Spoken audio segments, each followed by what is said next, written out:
Hello' বন্ধুসকল, কুশলে আছে নিশ্চয়। জীৱন অনুপমেৰে পল্লৱীলৈ আপোনালোক সকলোকে স্বাগতম জনাইছোঁ। আজি বহুত দিনৰ মূৰত আপোনালোকলৈ বুলি এটা ভিডিঅ' আনিছোঁ। যিহেতু মই যি ঠাইত থাকোঁ সেই ঠাইত অকণমান নেটৱৰ্কৰ বহুত বেছি সমস্যা। তাৰ উপৰিও কৰ্মব্যস্ততাৰ বাবে আজিকালি ভিডিঅ' বনোৱা নহয়েই। আজি মই এডোখৰ ঠাইলৈ আহিছোঁ। আজি মানে এসপ্তাহৰ আগতে এডোখৰ ঠাইলৈ আহিছোঁ। সেই ঠাইডোখৰ আপোনালোকক অকণমান দেখুৱাওঁ বুলি মই এই ভিডিঅ'টো প্ৰস্তুত কৰিলোঁ। আজি আমি আহিছোঁ এটা যুগৰ সৃষ্টিকৰ্তা তথা অসমীয়া জাতি সমাজ সংস্কৃতি নিৰ্মাতা শংকৰদেৱৰ জন্ম ঠাই নগাঁৱৰ বৰদোৱালৈ। বহুত বেছি ধুনীয়া ঠাই। এয়া আমি পালোহিও। এয়া ভিতৰৰ মণিকূট ভাগ চাওক, ইমান ধুনীয়া এটা শান্ত পৰিৱেশ, পৰিষ্কাৰ পৰিৱেশ, ইমান ধুনীয়া ঠাই, মানে ইমান মনটো বেছি ভাল লাগিছে ইয়ালৈ আহি পেলাই। বহুত দিনৰ পৰা আহিমকৈ আছিলোঁ, কিন্তু আহিব পৰা নাই বাৰু। আজি আহি বহুত বেছি ভাল লাগিছে। মনটো একদম প্ৰশান্তিৰে ভৰি পৰিছে। সৰুৰে পৰাই যেতিয়া শংকৰদেৱৰ বিষয়ে পঢ়িয়েই থাকোঁ তেতিয়াই মনতে এটা বহুত ভাৱ আছিলে যে সেই ঠাইখনলৈ, তেওঁ জন্ম হোৱা ঠাইখনলৈ অকণমান যাব পৰা হ'লে, চাব পৰা হ'লে।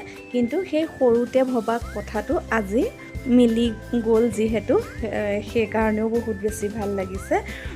আৰু এনেকুৱা ঠাইবিলাকলৈ আহি মনত বহুত বেছি প্ৰশান্তিও লাভ কৰা হয়। বহুত বেছি ভাল লাগিছে। ইয়াতে আমি অলপ সময় বহিছোঁ। আৰু আমি যিদিনাখন আহিছোঁ সেইদিনাখন মানুহ কম আছিলে বাৰু, বহুত বেছি নাছিলে। আৰু বহুত বেছি ভিৰ ঠাইত হ'লে ইমান ভালো নালাগে বাৰু। বহুত বেছি মানুহৰ যদি সমাগম হয় ভালো নালাগে। আৰু ইয়াৰ মানে ইমান ধুনীয়া পৰিৱেশটো পৰিষ্কাৰকৈ ৰাখিছে, দেখিয়েই ভাল লাগিছে। আৰু এয়া তাৰ পৰা প্ৰসাদ দিছে।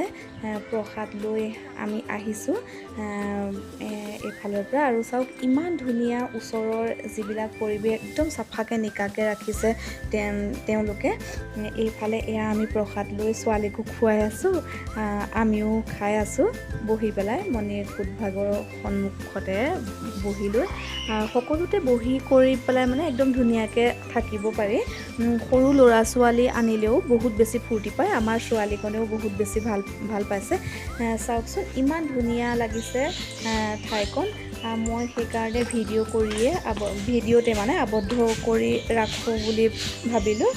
এইফালে চাওক ইমান ধুনীয়া পৰিৱেশ। এইফালে অতিথিশালাও আছে, সম্পূৰ্ণ ব্যৱস্থা আছে মানে ইয়াত আহি পেলাই দেখিছোঁহি। পানীৰ ব্যৱস্থাও বহুত ধুনীয়াকৈ দিছে। ভৰি হাত ধোৱাৰ পৰা ধৰি খোৱা বোৱালৈকে পানীৰ সুবিধাবিলাকো বহুত ধুনীয়াকৈ আছে।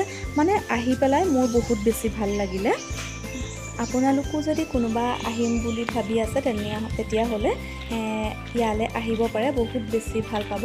আৰু মানে পৰিসৰটো যিহেতু ডাঙৰেই, সেইকাৰণে আমি অলপ ইয়াতে ফুৰিলোঁ। এইফালে এটা পুখুৰী আছে, পুখুৰীটোৰ পাৰলৈ আহিছোঁ।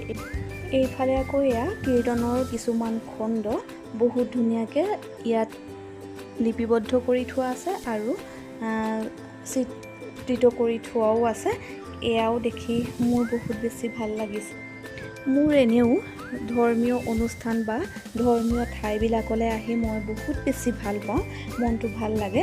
সেইকাৰণে মোৰ বহুত বেছি ভাল লাগিছে। আপোনালোকৰো চাগে ভাল লাগে নহয়নে? আৰু এনেকুৱা ঠাইবিলাকৰ পৰা শিকিবলগীয়াও আমাৰ বহুত বেছি কথা থাকে আৰু চাবলগীয়াও ঠাই হয়। আমাৰ অসমৰে ওচৰতে থকা যিহেতু ঠাই। আৰু এইটো এটা নাটঘৰ, খেৰসুঁতি আই নাম দি পেলাই এইটো এটা নাটঘৰ। ইয়াতে চাগে যিকোনো ধৰণৰ সাংস্কৃতিকমূলক অনুষ্ঠান হয়। এইটো আকাশীগংগা নামৰ যিটো পুখুৰী, সেই পুখুৰীটো বহুত ধুনীয়া, নিৰ্মাণ কৰিও আছে বাৰু। ভাল লগা পৰিৱেশ। আৰু এইফালে আমি খোৱা বস্তু তৈয়াৰ কৰি লৈ আহিছিলোঁ, যিহেতু ওচৰত হোটেল নাই বুলি শুনিছিলোঁ, সেইকাৰণে এয়া লৈ আহিছিলোঁ। এতিয়া